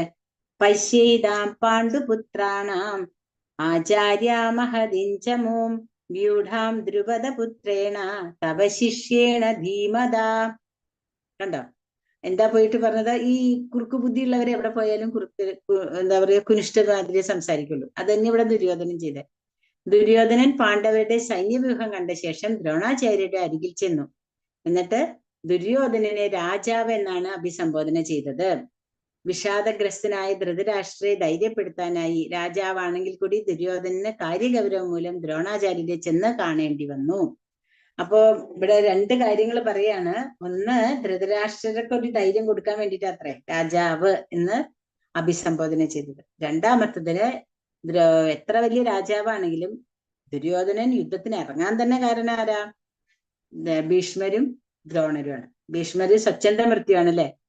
സ്വയം വിചാരിക്കാണ്ട് ഒരിക്കലും ഭീഷ്മരെ കൊല്ലാൻ പറ്റില്ല എന്നുള്ള പൂർണ്ണ ബോധം, അതാണ് ഇവിടെ കാണിച്ചത് ദുര്യോധനൻ. കൂടുതൽ നമ്മൾ അതിബുദ്ധി എന്നൊക്കെ പറയില്ലേ, അതാണ് ഇവിടെ കാണിച്ചത്. എന്നിട്ട് ദുര്യോധനൻ എന്താ ചെന്നിട്ട് പറയുന്നത്? ദ്രുപദപുത്രൻ പശ്യൈതാം പാണ്ഡുപുത്രാണാം ആചാര്യ മഹദീം ചമും വ്യൂഢാം ദ്രുപദപുത്രേണ. ആരാ ദ്രുപദപുത്രൻ? ദൃഷ്ടദ്യുമ്നൻ. ദൃഷ്ടദ്യുമ്നനാണ് പാണ്ഡവ സൈന്യത്തിന്റെ സൈന്യാധിപതി. അപ്പൊ ആ സൈന്യാധിപതി ആരാണ്? ഈ ദ്രുപദപുത്രൻ എന്ന് പറയുന്നത് ദ്രോണാചാര്യരെ ഒന്ന് നമ്മളിങ്ങനെ പീരികേറ്റുക എന്നൊക്കെ പറയൂലോ, അതാണ് ഇവിടെ ചെയ്തത്. എന്തുകൊണ്ടാന്ന് വെച്ചാൽ ദ്രോണാചാര്യരുടെ കൂട്ടുകാരനായിരുന്നു ദ്രുപദൻ. അപ്പൊ ദ്രുപദൻ രാജാവായപ്പോ ദ്രോണാചാര്യർ പഠിക്കണ കാലത്ത് ദ്രുപദൻ പറഞ്ഞിട്ടുണ്ട്, ഞാൻ രാജാവായാൽ നിനക്ക് ഞാൻ പകുതി രാജ്യം തരാം, അല്ലെങ്കിൽ നിനക്ക് എല്ലാ സൗകര്യങ്ങളും തരാം എന്ന് പറഞ്ഞു. അതൊരു കുട്ടി പറഞ്ഞ വാക്കാണ്. പക്ഷെ ദ്രോണൻ അത് മനസ്സിലിട്ടുണ്ടായിരുന്നു. ദ്രോണാചാര്യർ എന്ത് ചെയ്തു? ദ്രോണാചാര്യര് രാജാവായ ദ്രുപദനെ ചെന്ന് കണ്ടിട്ട് പറഞ്ഞു, എനിക്ക് എനിക്ക് നീ പറഞ്ഞ പ്രകാരം എനിക്ക് ജീവിക്കാനൊന്നുമില്ല, എനിക്ക് വേണ്ടത് തരൂ എന്ന് പറയാണ്. അപ്പൊ ദ്രുപദൻ അത് ഇഷ്ടായില്ല. ദ്രുപദൻ എന്ത് ചെയ്തു? ദ്രുപദൻ കളിയാക്കി. അതാണ്. മാത്രല്ല അവിടെ ദ്രുപദന്റെ അവിടെ കളിച്ചുകൊണ്ടിരുന്ന കുട്ടികള് അശ്വത്ഥാമാവിന് അരിവെള്ളം അങ്ങനെ എന്തോ എടുത്തിട്ട് പാലാന്ന് പറഞ്ഞു. അപ്പൊ അങ്ങനെ വളരെ മോശമായ രീതിയിലാണ് ദ്രോണാചാര്യരെ അവിടെ നിന്ന് വിട്ടത്. അപ്പൊ ആ ഒരു ദേഷ്യം കാരനാണ് ദ്രോണാചാര്യര് രാജകുമാരന്മാരെ പാണ്ഡുപുത്രന്മാരെയും ഇവരെയും യുദ്ധത്തിന് പരിശീലിപ്പിക്കുന്നത്. അപ്പോ ദ്രോണാചാര്യർ എന്നിട്ട് പിന്നെ എന്താ ചെയ്തത്? ഈ ദ്രോണാചാര്യരെ കൊല്ലാൻ വേണ്ടിയിട്ടാണ് ദൃഷ്ടദ്യുമ്നനെയും ദ്രൗപദിയെയും യാഗത്തിൽ കൂടെ ഉണ്ടായത് ദ്രുപദന്. ആ ദ്രുപദന്റെ മക്കൾക്ക് ദ്രോണാചാര്യര് എല്ലാ തരത്തിലുള്ള ആയുധ വിദ്യയും അഭ്യസിപ്പിച്ചു കൊടുത്തു. അപ്പൊ ദൃഷ്ടദ്യുമ്നന് സുഖമായിട്ട് ഒരു തരത്തിലും, അതാണ് ഒരു ആചാര്യന്റെ ഒരു ക്വാളിറ്റി, ഒരു തരത്തിലും എന്താ പറയാ, ദ്രുപദൻ കൊല്ലാൻ പറ്റണ വിധത്തിൽ തന്നെ പഠിപ്പിച്ചു കൊടുത്തിട്ടുണ്ട്, ഒരു കളവില്ലാണ്ട്. അപ്പോ അതുകൊണ്ടാണ് ദുര്യോധനൻ ഇവിടെ വന്നിട്ട് പറഞ്ഞത്, ദ്രുപദപുത്രേണ തവ ശിഷ്യേണ ധീമത, നിങ്ങളുടെ ശിഷ്യനാണ്, ഒന്ന് ചെന്ന് കണ്ടു നോക്കൂ എന്ന് കളിയാക്കണ വിധത്തിലാണ് പറയണത്. അപ്പൊ നമുക്കിങ്ങനെ നമ്മളിങ്ങനെ പുച്ഛിച്ച് സംസാരിക്കുമ്പോൾ ഒരു ആവേശമൊക്കെ വരുമല്ലോ, നമ്മൾ എന്തെങ്കിലുമൊക്കെ പറയില്ലേ. അപ്പൊ അതാണ് ഇവിടെ ദുര്യോധനന്റെ അടുത്ത് എന്നിട്ട് ദ്രോണാചാര്യരുടെ അടുത്ത് എന്നിട്ട് ദുര്യോധനൻ പറയണത്. അപ്പൊ ദുര്യോധനൻ വിദഗ്ധ നയതന്ത്രജ്ഞനാണ്. അപ്പൊ ദുര്യോധനന്റെ ക്വാളിറ്റീസ് ആണ് പറഞ്ഞത്. പിന്നെന്താ, ദുര്യോധനൻ ദൃഷ്ടദ്യുമ്നെ ദ്രുപദപുത്രൻ എന്ന് വിളിച്ചു. ധൃതരാഷ്ട്രർ പാണ്ഡവരെ കുരുക്കിൽ നിന്ന് വേർതിരിക്കുന്നു. ഇനി ഇവിടെ അക്ഷൗഹിണിയെ പറ്റി പറയാണ്. എന്താണ് ഒരു അക്ഷൗഹിണി എന്ന് പറയുന്നു. അതായത് ഒരു അക്ഷൗഹിണി എന്ന് പറഞ്ഞാൽ 21,870 രഥങ്ങളും 21,870 ആനകൾ, 65,610 കുതിരകള്, 1,09,350 കാലാൾപ്പട. ഇതാണ് ഒരു അക്ഷൗഹിണി. അങ്ങനത്തെ 18 അക്ഷൗഹിണികളായിരുന്നു ഉണ്ടായിരുന്നത് മഹാഭാരത യുദ്ധത്തില്. അതിൽ 7 അക്ഷൗഹിണി പാണ്ഡവർക്കും 11 അക്ഷൗഹിണി കൗരവർക്കുമാണ് ഉണ്ടായത്. അപ്പൊ തന്നെ ആലോചിച്ച് നോക്കൂ, 11 അക്ഷൗഹിണി എന്ന് പറഞ്ഞാൽ 1 കോടി ജനങ്ങളുടെ മേലെ വന്നു അല്ലെ, അത്രയും കാലാൾപ്പട തന്നെ ഉണ്ടായിരുന്നു. പിന്നെ സൈന്യാധിപനായിട്ടുണ്ടായിരുന്നത് പാണ്ഡവരുടെ ദൃഷ്ടദ്യുമ്നനാണ്. അപ്പുറത്ത് കുറെ സൈന്യാധിപന്മാരാണ് അല്ലെ, ഭീഷ്മര്, ദ്രോണാചാര്യര്, കർണൻ, ശല്യർ, ദുര്യോധനൻ. അപ്പൊ അത്രയും പവർഫുൾ ആയിരുന്നു അവരവരുടെ എന്താ പറയാ സൈന്യം. പിന്നെ ഇവിടെ ആരാണ്? മഹാരഥന്മാര്, ഒറ്റ ആളേ ഉള്ളൂ പാണ്ഡവരുടെ. അതായത് ഒറ്റയ്ക്ക് നിന്നിട്ട് 60,000 യോദ്ധാക്കളെയും ഒറ്റ ഇതില് കൊല്ലാൻ പറ്റും, അല്ലെങ്കിൽ ഒറ്റ ആളെ കൊണ്ട് നേരിടാൻ പറ്റും. അങ്ങനെ ഒരാളേ ഉള്ളൂ പാണ്ഡവർക്ക്, അത് അർജുനൻ മാത്രമേ ഉള്ളൂ. അതേസമയം കൗരവരുടെ ഭാഗത്ത് ആരൊക്കെയാണ്? ഭീഷ്മര്, ദ്രോണാചാര്യര്, കർണൻ, അശ്വത്ഥാമാവ്. അർജുനൻ എവിടെയൊക്കെ ഉണ്ടോ അവിടെയൊക്കെ കർണന് അതൊക്കെ ചെയ്യാൻ പറ്റുന്ന ആളാണ് അല്ലെ. കർണൻ പക്ഷെ എവിടെയാണ് നിൽക്കുന്നത്? കൗരവരുടെ പക്ഷത്ത്. പിന്നെ അതിരഥന്മാരെന്ന് പറഞ്ഞാൽ 10,000 ആൾക്കാർ വന്നാൽ പിടിച്ചു നിർത്താൻ പറ്റും. അത് ബാക്കി എല്ലാവരും യുധിഷ്ഠിരൻ, ഭീമൻ, ദൃഷ്ടദ്യുമ്നൻ, ഘടോൽക്കജൻ, സാത്യകി, യുയുത്സ്. ഇപ്പുറത്താരൊക്കെയാ? ശല്യര്, സോമദത്തൻ, ഭൂരിശ്രവസ്, ഭഗദത്തൻ, ജയദ്രഥൻ, കൃതവർമ്മ. പിന്നെ ഇവിടെ ഒക്കെ പറയണു രഥം. പതി എന്ന് പറഞ്ഞാൽ ഒരു രഥം, ഒരു ആന, പടയാളികളുള്ള 3 കുതിരകള്, പിന്നെ കാൽപ്പടയാളികൾ 5. അതിനാണ് പതിപാൽ, തലവൻ. ഇത് നിങ്ങളെ ചോദിക്കും എന്തിനാ അതൊക്കെ അറിഞ്ഞിട്ട് എന്ന് ചോദിച്ചാൽ ഇത് എന്തിനാണ് നമ്മൾ അറിയണമെന്ന് വെച്ചാല് അങ്ങനെയുള്ള അത്രയും ആൾക്കാരും അത്രയും ബലവാന്മാരുമായിരുന്നു ഇവരെല്ലാവരും എന്ന് കാണിക്കാനാണ്. പിന്നെ സേനാമുഖം, കുൽമം, ഗണം, വാഹിനി, ബിരുദനായി, സേന, അനിഹിനി, അക്ഷൗഹിണി. അപ്പൊ ഈ അക്ഷൗഹിണി വരുമ്പോഴേക്കാണ് നമ്മൾ പറഞ്ഞത് ഇത്രയധികം ആളുകളായിരിക്കും അത്രയും ഉണ്ടാവുന്നതാണ് നമ്മൾ ആദ്യം മനസ്സിലാക്കിയത്. പിന്നെ ഇവിടെ ദുര്യോധനൻ എതിർ സൈന്യത്തെ വിവരിക്കുന്നു. എതിർ സൈന്യത്തിൽ ആരൊക്കെയാണെന്ന് നമ്മൾ ഇപ്പൊ മനസ്സിലാക്കി. അവിടെ ആരൊക്കെയാണ് ഉള്ളതെന്നുള്ളതാണ് ഇവിടെ ദുര്യോധനൻ പറയാണ്. എല്ലാവരും ഭൗതിക നേട്ടത്തിനല്ല, പക്ഷെ അവകാശത്തിനായി പോരാടുന്നു, അതുകൊണ്ട് വളരെ ശക്തമാണ്. ദുര്യോധനൻ എതിർ സൈന്യത്തെ വിവരിക്കുന്നു. ആരൊക്കെയാണ് അവിടെ ഉള്ളത്? അത്ര ശൂര മഹേശ്വാസോ ഭീമാർജുന സമായുധി യുയുധാനോ വിരാടശ്ച ദ്രുപദശ്ച മഹാരഥ. അപ്പൊ ആരൊക്കെയാണ് അവിടെ മഹാരഥന്മാരായിട്ട് പറയണത്? ഭീമാർജുനന്മാരോട് കിടനിൽക്കുന്ന യുയുധാനൻ, വിരാടൻ, ദ്രുപദൻ, ദൃഷ്ടകേതു, ചേകിതാനൻ, ഭീമൻ, അർജുനൻ. അത്രയും. പിന്നെ ആരൊക്കെയാണ്? കാശി രാജാവ്, പുരുജിത്ത്, കുന്തിഭോജൻ, ശൈമ്യൻ, യുധാമന്യു, ഉത്തമൗജസ്, സുഭദ്രാപുത്രനാരാണ്? അഭിമന്യു. പിന്നെ ദ്രൗപദിയുടെ മക്കള്. അപ്പൊ ഇത്രയും മഹാരഥന്മാരുണ്ട് അവിടെ. അപ്പൊ മഹാരഥന്മാരെന്ന് പറഞ്ഞത് ഇപ്പൊ നമ്മൾ മനസ്സിലാക്കിയില്ലേ എത്ര ആൾക്കാരെ നേരിടാൻ പറ്റും എന്നുള്ളതാണ്. ഇവിടെ നമ്മൾ കണ്ടുല്ലോ മഹാരഥന്മാരെന്ന് പറയണതിൽ ഇവിടെ അർജുനനാണ് പറഞ്ഞെന്നുണ്ടെങ്കിലും ഇവിടെ ഇവരെല്ലാരും മഹാരഥന്മാരെന്നാണ് ദുര്യോധനൻ പറയുന്നത്. അപ്പോ അത്രയും 60,000 ആൾക്കാരെ നേരിടാൻ പറ്റുന്ന ഒരാളേ ഉള്ളൂ അർജുനൻ എന്നുണ്ടെങ്കിലും ഇത്രയും പേർക്കും അത് ചെയ്യാൻ സാധിക്കും എന്ന് ദുര്യോധനന് മനസ്സിലാക്കാണ്. അതാണ് ദുര്യോധനൻ ഇവിടെ പറയുന്നത്. പിന്നെ ദുര്യോധനൻ സ്വന്തം സൈന്യത്തെ പറ്റി പറയുന്നു. എന്താ പറയണത്? അതായത് ഇവിടെ ദുര്യോധനൻ ഒരു വിഷമം എന്താണെന്ന് വെച്ചാൽ ദുര്യോധനൻ ആദ്യം ഭീഷ്മരെ കാണണോ അതോ എന്താ പറയാ ദ്രോണരെ കാണണമെന്നാണ്. കാരണം എന്താ, ദ്രോണര് ദുര്യോധനന്റെ ആചാര്യനും മറ്റേത് പിതാമഹനുമാണ് അല്ലെ. അപ്പൊ പിതാമഹനെ ആദ്യം കണ്ട് പറയണോ അതോ ഇപ്പൊ സൈന്യാധിപൻ ആയിട്ട് ദ്രോണരെയാണ് ആദ്യം വെച്ചത്. അപ്പൊ ദ്രോണരെ പോയി പറയണോ? പക്ഷെ എന്ത് ചെയ്യും, ആദ്യം പോയി ദ്രോണരെ കണ്ട് പറയും. എന്നിട്ട് ഭീഷ്മരുടെ അടുത്ത് വന്നിട്ട് പറയും, എന്തുകൊണ്ടാണ് ഞാൻ ദ്രോണരുടെ അടുത്ത് പോയതെന്ന് വെച്ചാൽ ദ്രോണർ ഒരു ബ്രാഹ്മണനാണ്, അതുകൊണ്ടാണ് ഞാൻ ദ്രോണരുടെ അടുത്ത് പോയത്. പിന്നെ ഭീഷ്മരോട് വേറെ പറയുന്ന ഒരു കാര്യം എന്താന്ന് വെച്ചിട്ടുണ്ടെങ്കിൽ ഭീഷ്മരും ദ്രോണരും എന്തൊക്കെ ഇനി ദുര്യോധനൻ ചെയ്താലും സ്വന്തം ജീവിതം അർപ്പിച്ചാലും അവിടെ നിൽക്കും എന്നുള്ളത് അറിയാം. എന്തുകൊണ്ടാണ് അത് അറിയണത്? ഒരു സമയത്ത് നമ്മൾ ദ്രൗപദിയുടെ വസ്ത്രാക്ഷേപ സമയത്ത് ഈ ഈ ദ്രോണാചാര്യരും ഭീഷ്മരും കണ്ടുകൊണ്ടിരുന്നിട്ട് പോലും ഒരക്ഷരം പോലും സംസാരിച്ചില്ല, ഒന്നും പറഞ്ഞില്ല, എതിർത്ത് പറഞ്ഞില്ല. കാരണം അവര് ആ സമയത്ത് ദുര്യോധനന്റെ രാജ്യത്ത് ദുര്യോധനന്റെ ഭക്ഷണമാണ് കഴിച്ചിരുന്നത് അല്ലെ. അതുകൊണ്ട് അവരെ ഒന്നും പറഞ്ഞില്ല. അതുകൊണ്ട് ദുര്യോധനനെ നന്നായിട്ട് അറിയാം ഇവരാരും ഒന്നും എതിർത്ത് പറയില്ല. അപ്പൊ അവിടെയുള്ള മഹാരഥന്മാരെ പറ്റി പറയുന്നു. ദ്രോണാചാര്യര്, ഭീഷ്മര്, കർണൻ, കൃപൻ, അശ്വത്ഥാമാവ്, വികർണൻ, ഭൂരിശ്രവസ്, ജയദ്രഥൻ, കൃതകർമാവ്, ശല്യർ, മറ്റുള്ളവർ. അപ്പൊ ഇതെല്ലാം ദുര്യോധനൻ പറയാണ്. അതൊക്കെയാണ് നമ്മളിവിടെ അറിയണം. പിന്നെ ഇവിടെ 10ാമത്തെ ശ്ലോകത്തിൽ എന്താ പറയണത്? 10ാമത്തെ ശ്ലോകത്തില് ദുര്യോധനൻ പറയാണ്, അപര്യാപ്തം തദസ്മാകം ബലം ഭീമാഭിരക്ഷിതം പര്യാപ്തം ത്വിതമേതേഷാം ഭീഷ്മാഭിരക്ഷിതം പര്യാപ്തം ത്വിതമേതേഷാം ബലം ഭീമാഭിരക്ഷിതം. അപ്പൊ ഇവിടെ പറയണത് ഇത്രയൊക്കെ മഹാരഥന്മാരൊക്കെ അവിടെ ഉണ്ടെങ്കിലും അവരുടെ സൈന്യം വളരെ പരിമിതമാണ്. നമുക്കറിയാം അവിടെ 7 അക്ഷൗഹിണി ഉള്ളപ്പോ ഇവിടെ 11 അക്ഷൗഹിണിയാണ് അല്ലെ. അപ്പൊ 11 അക്ഷൗഹിണി എന്ന് പറയുമ്പോ അപര്യാപ്തമാണ്.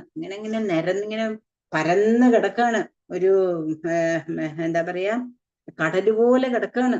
അപ്പൊ അത് കണ്ടിട്ട് ദുര്യോധനൻ വന്നിട്ട് പറയാണ്, അപര്യാപ്തമാണ് നമ്മുടെ സൈന്യത്തിന്, നമുക്ക് ഭീഷ്മരോട് പറയാണ്. അതുകൊണ്ട് ഭീഷ്മരോട് പറയുന്നത് എന്താണ്, നിങ്ങൾ സുരക്ഷിതരാണ്, പേടിക്കണ്ട, അത്രയധികം വീരയോദ്ധാക്കളാണ് നമ്മുടെ കൂടെ ഉള്ളത് എന്ന് പറയാണ്. എന്നിട്ട് പിന്നെ ഇതങ്ങോട്ട് കേട്ട് കഴിഞ്ഞപ്പോ ഭീഷ്മർ എന്ത് ചെയ്തു? ഭീഷ്മരാ എന്താ പറയാ, അയനേഷു സർവേഷു യഥാഭാഗം അവസ്ഥിത ഭീഷ്മനെ ഭാവി രക്ഷന്തു ഭവന്ത സർവ ഏവഹി. അതുകൊണ്ട് പറയുന്നു, ഭീഷ്മ പിതാമഹനെ ഞാൻ എല്ലാ തരത്തിലുള്ള സപ്പോർട്ടും ചെയ്യുന്നുണ്ട് കേട്ടോ, അതുകൊണ്ട് ഒട്ടും പേടിക്കണ്ട എന്ന് ഭീഷ്മരോട് പോയിട്ട്. ദുര്യോധനൻ പൊട്ടനാണ് ഒരു കണക്കിന് നോക്കിയ, കാരണം അതിബുദ്ധിയുള്ള പൊന്മാൻ കിണറ്റില് മുട്ടയിടുന്നതൊക്കെ പറയണ മാതിരിയാണ്. അതിബുദ്ധി കാരണം ദുര്യോധനൻ എന്താണ് പറയണതെന്ന് ദുര്യോധനൻ ശ്രദ്ധിക്കണില്ല. അപ്പൊ ഇവിടെ വന്നിട്ട് പറയുന്നു, ഇത് കേട്ടപ്പോ ഭീഷ്മർക്ക് ശരി എന്നാ ഇവനെ ഒന്ന് സന്തോഷിപ്പിക്കാം, കാരണം ഇത്രയൊക്കെ ഇത്രയാ ടെൻഷനാണല്ലോ ഈ പറയണത് എന്ന് പറഞ്ഞിട്ട് എന്താ ചെയ്തത്? ഭീഷ്മര് അദ്ദേഹത്തിന്റെ ശംഖ് എടുത്ത് അങ്ങോട്ട് ഊതാണ്. അപ്പൊ 600 വയസ്സെങ്കിലും കാണും ആ സമയത്ത് എന്നാണ് പറയണത് ഭീഷ്മർക്ക്. അത്രയും ഒച്ചയിലാണ് ആ ശംഖ് അങ്ങോട്ട് ഊതാണ്. അപ്പൊ ആലോചിച്ച് നോക്കുള്ളൂ അദ്ദേഹത്തിന്റെ ആ ബലം എന്താണെന്ന് അല്ലെ. തസ്യ സഞ്ജയനൻ ഹർഷൻ കുരുവൃദ്ധ പിതാമഹ സിംഹനാദം മിതോന്യച്ചേ ശംഖം ദദ്മൗ പ്രതാപവാൻ. അപ്പം ഭീഷ്മരാ ശംഖ് ഇങ്ങനെ സിംഹം ഗർജിക്കുന്ന പോലെ ഉണ്ടായിരുന്നു എന്നാ പറയണത്. അത്രയും ഉറക്കെയാണ് ഭീഷ്മര് ആ ശംഖനാദം അങ്ങോട്ട് ചെന്ന വഴി തന്നെ എന്തൊക്കെ ഉണ്ടായത്? തുടർന്ന് അങ്ങോട്ട് തഥ ശംഖശ്ച ഭേര്യശ്ച പണവാനക ഗോമുഖാഹ സഹ സൈന്യവാപ്യഹന്യന്ത സ ശബ്ദസ്തു മുലോഭവത്. അപ്പൊ അതങ്ങോട്ട് കേട്ടോടുകൂടെ പിന്നെന്താ ഉണ്ടായത്? ശംഖ്, ചെണ്ട, മദ്ദളം, കാഹളം, അങ്ങനെ അങ്ങോട്ട് യുദ്ധരംഗം അങ്ങോട്ട് ഒഴിപ്പിക്കാന്നൊക്കെ പറയില്ലേ നമ്മള്, അതുപോലെ അങ്ങോട്ട് ശബ്ദമായി. അത് കഴിഞ്ഞ് ഇതൊക്കെ കേട്ടപ്പോഴേക്കും ഇവിടെ ഇപ്പുറത്തെ എല്ലാവർക്കും മനസ്സിലായി, ഓക്കെ നമുക്കും ശംഖൂതന്റെ സമയമായി, കാരണം യുദ്ധത്തിനുള്ള സമയമായി എന്നുള്ള അർത്ഥത്തില് ഇവരെന്ത് ചെയ്തു? കൃഷ്ണൻ പാഞ്ചജന്യം, അർജുനൻ ദേവദത്തം, ഭീമൻ പൗണ്ഡ്രം, യുധിഷ്ഠിരൻ അനന്തവിജയം, നകുലൻ സുഘോഷം, സഹദേവൻ മണിപുഷ്പകം. അങ്ങനെയുള്ള അവരുടെ ശംഖിന്റെ പ്രത്യേകതകളാണ് പറയുന്നത്. അവിടെ സിംഹനാദം പോലത്തെ ഒരേ ഒരു ശംഖ് ഭീഷ്മർ ഊതിയെങ്കിൽ ഇവിടെ എല്ലാ ശംഖും ദിവ്യശംഖങ്ങളാണ്. കാരണം ഇവിടെ എന്താന്ന് വെച്ചിട്ടുണ്ടെങ്കിൽ ശ്രീകൃഷ്ണാർജുനന്മാരുടെ ശംഖിന്റെ ദിവ്യത്വം, പിന്നെ ആ രഥം കൊടുത്തത് അഗ്നിദേവനാണ്. പിന്നെ മാധവ, ഇവിടെ അർജുനനെ ഇവിടെ പറയുന്ന കൃഷ്ണനെ പറയുന്ന പേരാണ് മാധവൻ എന്ന് പറഞ്ഞാൽ ലക്ഷ്മിപതിയുടെ ഭർത്താവ്. ലക്ഷ്മി ഭഗവാൻ എവിടെയുണ്ടോ അവിടെ ലക്ഷ്മി ദേവി ഉണ്ട്. അതുകൊണ്ടാണ് ലക്ഷ്മി ദേവി നമ്മൾ അസ്ഥിരമാണ് ലക്ഷ്മി ദേവി എന്ന് പറയില്ലേ. സ്ഥിരം എല്ലാവർക്കും ഇന്നൊരു ദിക്കിലുണ്ടെങ്കിൽ നാളെ വേറൊരു ദിക്കില്ല. കാരണം ഭഗവാന്റെ ഭക്തന്മാരെ അവിടെ വിളിച്ച് അവിടെ പോകും ലക്ഷ്മി. അപ്പൊ അവര് ഒരു ദിക്കിലും നിക്കില്ല ലക്ഷ്മി ദേവി. അതുകൊണ്ടാണ് ലക്ഷ്മി ദേവി പോവും. അപ്പൊ ഇവിടെ പറയണു പാഞ്ചജന്യം ഋഷികേശോ ദേവദത്തൻ ധനഞ്ജയ പൗണ്ഡ്രം ദത്മൗ മഹാശങ്കം ഭീമകർമ്മ വൃകോദര അനന്ത വിജയം രാജ കുന്തിപുത്രോ യുധിഷ്ഠിര നകുല സഹദേവശ്ച സുഘോഷ മണി പുഷ്പകൗ കാശ്യശ്ച പരമേശ്വാസ ശിഖണ്ഡീച്ച മഹാരഥ ദൃഷ്ടദ്യുമ്നോ വിരാടശ്ച ശാത്യകിശ്ച അപരാജിത. അപ്പോ അവരുടെ എല്ലാത്തിന്റെയും പിന്നെന്താണ് ദ്രുപദോ ദ്രൗപദേയാശ്ച സർവശ പൃഥിവീപദേ സൗഭദ്രശ്ച മഹാബാഹു ശങ്കാൻ ദഗ്മൗ പൃഥക് പൃഥക്. അവരോരോരുത്തരും അവരവരുടെ ഓരോരോ ശംഖുകളെടുത്ത് ഊതി എന്ന് പറയാണ്. ഇനി ഇവിടെ കൃഷ്ണനും അർജുനനും ഭീമന്റെയും വ്യത്യസ്തമായിട്ടുള്ള നാമങ്ങൾ പറയുന്നു. എന്തൊക്കെയാണ്? കൃഷ്ണൻ എന്ന് പറഞ്ഞാൽ അതിന്റെ അർത്ഥമാണ് എല്ലാവരെയും ആകർഷിക്കുന്നവൻ. ഋഷികേശൻ എന്ന് പറഞ്ഞാൽ എന്താണ്? എല്ലാ ഇന്ദ്രിയങ്ങളുടെയും ഉടമ. അതായത് ഋഷികേശൻ എന്ന് പറഞ്ഞാൽ നമ്മളുടെയും ഭഗവാൻ എല്ലാ ഇന്ദ്രിയങ്ങളും ഭഗവാന്റെ നിയന്ത്രണത്തിലായിരിക്കണം എന്നാ പറയാ. നമ്മുടെ നിയന്ത്രണത്തിലായിക്കൂടാ. നമ്മുടെ ഇന്ദ്രിയങ്ങൾ ഓരോന്നും ഭഗവാന്റെ സേവയ്ക്ക് വേണ്ടിയിട്ടുള്ളതാണ്. അതാണ് ഭഗവാനെ ഋഷികേശൻ എന്ന് പറയുന്നത്. മാധവൻ ലക്ഷ്മിയുടെ പതി, അതായത് സാക്ഷാൽ ഐശ്വര്യ ദേവതയായ മഹാലക്ഷ്മിയുടെ ഭർത്താവാണ് ഭഗവാൻ. അതാണ് മാധവൻ. അച്യുതൻ, ഒരിക്കലും ചുതി വീഴാത്തവൻ. മധു എന്ന രാക്ഷസിനെ കൊന്നതുകൊണ്ട് ഭഗവാൻ എന്ത് പറയുന്നു? മധുസൂദനൻ. ഗോക്കൾക്കും ഇന്ദ്രിയങ്ങൾക്കും ആനന്ദം കൊടുക്കുന്നത് കൊണ്ട് ഗോവിന്ദൻ. വസുദേവന്റെ പുത്രനായതുകൊണ്ട് വാസുദേവൻ. ദേവകിയെ അമ്മയായി സ്വീകരിച്ചുകൊണ്ട് ദേവകി നന്ദൻ. വൃന്ദാവനത്തിലെല്ലാം യശോദയെ ആനന്ദിപ്പിച്ചതുകൊണ്ട് യശോദാനന്ദൻ. പിന്നെ അർജുനന്റെ തേര് തളിച്ചുകൊണ്ട് പാർത്ഥസാരഥി. കേശി എന്ന അസുരനെ വധിച്ചതുകൊണ്ട് കേശവൻ. ജീവജാലങ്ങളുടെ രക്ഷകനായതുകൊണ്ട് ജനാർദ്ദനൻ. പിന്നെ ധനത്തെ ജയിച്ചവൻ. ഭഗവാനിലാണ് എല്ലാ ഐശ്വര്യങ്ങളും ഉള്ളത് അല്ലെ. അപ്പൊ എല്ലാത്തിലും മുകളിൽ നിൽക്കുന്നത് ഭഗവാൻ തന്നെ. പക്ഷെ ഇവിടെ യുദ്ധത്തിന് വേണ്ട ധനം സമ്പാദിച്ചുകൊണ്ട് വരുന്നതെല്ലാം അർജുനനായിരുന്നു. അതുകൊണ്ട് അർജുനനെ ധനഞ്ജയൻ എന്ന് പറയുന്നു.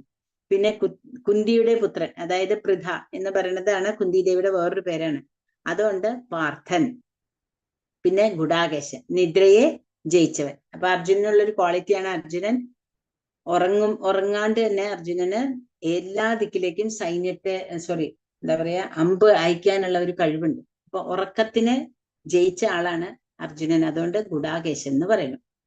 ഇനി ഇവിടെ പറയുന്നത് അർജുനൻ യുദ്ധത്തിന് നാദഘോഷം ഭൂമിയിൽ, ഇപ്പൊ നമ്മൾ പറഞ്ഞത് തന്നെയാണത്. അത് അങ്ങോട്ട് കേട്ടതോടുകൂടെ എന്തായി എന്നാ പറയണത്? കൗരവരുടെ ഹൃദയം വളർന്നു. എല്ലാ ശംഖും കൂടെ അങ്ങോട്ട് നമുക്ക് തന്നെ അറിയാലേ, അമ്പലത്തിലൊക്കെ പോകുമ്പോ ഒറ്റ ശംഖൂതിയാൽ തന്നെ എന്തോ ആ ശബ്ദം.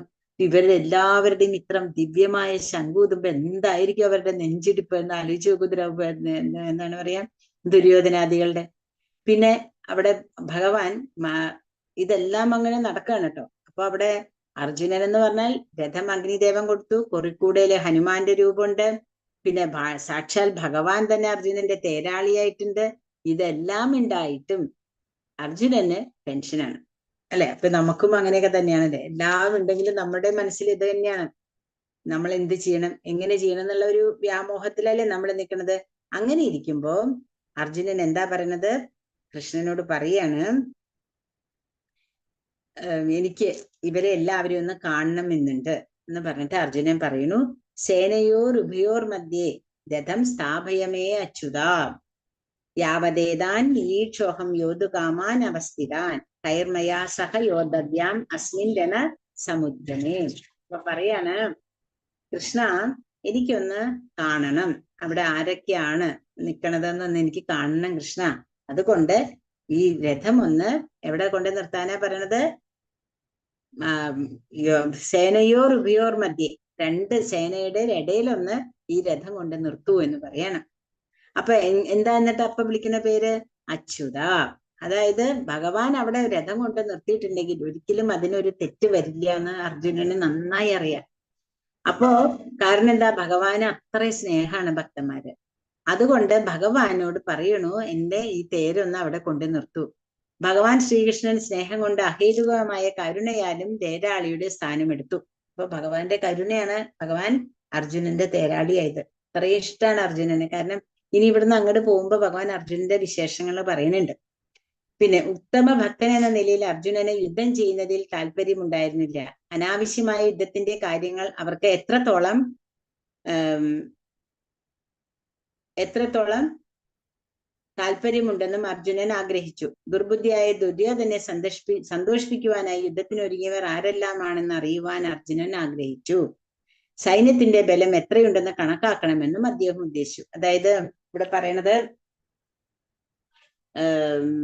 അർജുനന് അറിയണം ആരൊക്കെയാണ് ദുര്യോധന്റെ അടുത്ത് വന്ന് നിൽക്കുന്നത്. കാരണം ഇവര് ധർമ്മത്തിന് നിൽക്കണതവരാ അല്ലെ, ഇവരാണ് ഒരു തെറ്റും ചെയ്യാത്തവരാ. പക്ഷെ എപ്പോഴും നമുക്ക് ഭൗതിക ലോകത്തിൽ നോക്കിയാലും അറിയാം, തെറ്റ് ചെയ്ത ആൾക്കാരുടെ കൂടെയാണ് എത്ര പേരാ നിൽക്കുക. ഒരു തെറ്റും ചെയ്യാത്ത ആൾക്കാരുടെ കൂടെ ആരും ഉണ്ടാവില്ല.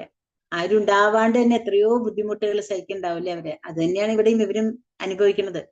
അപ്പോ ഇവിടെ അർജുനനെ എന്തുകൊണ്ട് ഗുഡാകേശൻ എന്ന് പറയണത് എന്ന് വെച്ചാൽ, ഉറക്കത്തിനെ ജയിച്ചവൻ എന്ന് പറഞ്ഞാൽ അജ്ഞാനത്തിനെയും ജയിച്ചവനാണെന്നാണ്. അജ്ഞാനമില്ലാത്തവനാണ് അർജുനൻ. എന്നിട്ടും ആ അർജുനൻ സ്വന്തമായിട്ടൊരു പ്രതിസന്ധി വന്നപ്പോൾ അവിടെ പെട്ടു എന്നുള്ളതാണ്.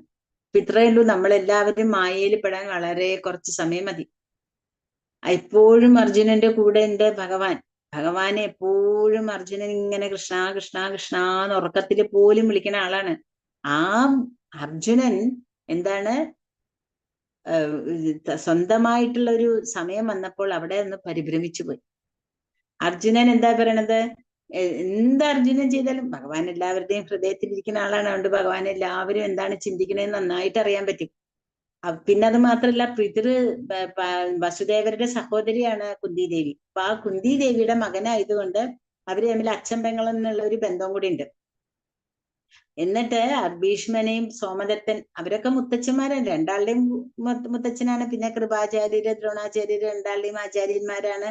പിന്നെ ശകുനി പക്ഷെ ആരാണ്, ഗാന്ധാരിയുടെ ബ്രദർ ആണെങ്കിലും ഇവര് അമ്മാമനായിട്ട് തന്നെയാണ് കണക്കാക്കിക്കണേ. പിന്നെ അശ്വത്ഥാമാവ് കൃതവർമാവൊക്കെ അവരുടെ എല്ലാവരുടെയും ഫ്രണ്ട്സ് ആയിരുന്നു. അപ്പൊ ഇതെല്ലാം കണ്ടപ്പോൾ അർജുനൻ ചിന്തിക്കാണ്, പിതൃതുല്യരായിട്ടുള്ള ആൾക്കാരാണ്, പിതാമഹന്മാര്, ഭാര്യാപിതാക്കന്മാര്, മക്കള്, സഹോദരങ്ങള് അല്ലെ, ഇവരെല്ലാവരെയും കണ്ടപ്പോ അർജുനൻ ആകെ അങ്ങോട്ട് വിഷമായി. അങ്ങനെ ഒരു വല്ലാത്തൊരവസ്ഥയിൽ നിൽക്കുകയാണ്. ഹരേ കൃഷ്ണ കൃഷ്ണ കൃഷ്ണ ഹരേ ഹരേ, ഹരേ രാമ രാമ രാമ ഹരേ ഹരേ. ശ്രീല പ്രഭുപാദി കി ജയ്, ശ്രീല ഗുരുദേവ് കി ജയ്, നിതായ് ഗൗര പ്രമാനന്ദേ ഹരി ഹരി ബോൽ. വഞ്ചകൽപതരൂപ്യശ്ച കൃപാ സിന്ധുഭ്യശ്ച പതിതാനാം പാവനേഭ്യോ വൈഷ്ണവേഭ്യോ നമോ നമഃ. അനന്തകോടി വൈഷ്ണവന്തി കി ജയ്, ശ്രീല പ്രഭുപാദി കി ജയ്, ശ്രീല ഗുരുദേവ് കി ജയ്, നിതായ് ഗൗര പ്രമാനന്ദേ ഹരി ഹരി ബോൽ. ഹരേ കൃഷ്ണ. നമ്മളിപ്പോ ഇവിടെ നിർത്താം. കാരണം നാളെ അടുത്ത ക്ലാസ്സിൽ, കാരണം ഇപ്പൊ തന്നെ മണി 8 അടുത്ത ക്ലാസ്സിൽ നമുക്ക് ബാക്കിയുള്ളത് എടുക്കാം. ഹരേ കൃഷ്ണ. എന്തെങ്കിലും നിങ്ങൾക്ക് മനസ്സിലാവണില്ല എന്നുണ്ടെങ്കിൽ പറയാം.